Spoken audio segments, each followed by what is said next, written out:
ভারতের পশ্চিমবঙ্গে ফারাক্কা বাঁধের কারণে বাংলাদেশের দক্ষিণ পশ্চিমাঞ্চলে শুষ্ক মৌসুমে পানি সংকটের হাহাকার দশকের পর দশক ধরে। এ থেকে কিছুটা রেহাই পেতেই অবশ্যই পদ্মা ব্যারেজ প্রকল্পটির অনুমোদন দিল সরকার। বুধবার সচিবালয়ে মন্ত্রিপরিষদ বিভাগে প্রধানমন্ত্রীর সভাপতিত্বে জাতীয় অর্থনৈতিক পরিষদের নির্বাহী কমিটি একনেক সভায় এই প্রকল্প ছাড়াও আরও ৮টির অনুমোদন দেওয়া হয়।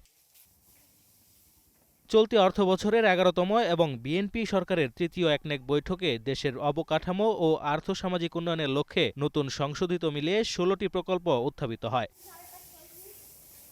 একনেক বৈঠক শেষে এ নিয়ে কথা বলেন পানি সম্পদ মন্ত্রী শহীদউদ্দিন চৌধুরী। জানান, পদ্মা ব্যারেজ হবে একটি মাস্টার মাইন্ড প্রকল্প। আমরা এক কথায় বলি যে বাংলাদেশের মাস্টার মাইন্ড প্রকল্প সেটি হলো পদ্মা ব্যারেজ। প্রায় ৩৫,০০০ কোটি টাকার এই প্রজেক্ট আজকে অনুমোদন হয়েছে।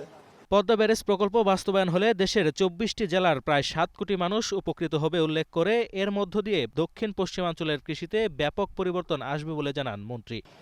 আমি মনে করি যে এই প্রকল্পটি বাস্তবায়নের মধ্য দিয়ে যে বাংলাদেশের দীর্ঘদিনের যে দক্ষিণ পশ্চিমাঞ্চল, উত্তরাঞ্চল সেই দিকের মানুষ সবচেয়ে বেশি উপকার পাবে। ভারতের সঙ্গে গঙ্গা চুক্তি প্রসঙ্গে এক প্রশ্নের জবাবে প্রাণী সম্পদ মন্ত্রী জানান, এ নিয়ে আলোচনা চলছে, তবে দেশের স্বার্থই গুরুত্ব পাবে। আমি মনে করি যে এই প্রকল্প সাজিদ হাসনাত, গ্রিন নিউজ, ঢাকা। বাংলাদেশের দীর্ঘ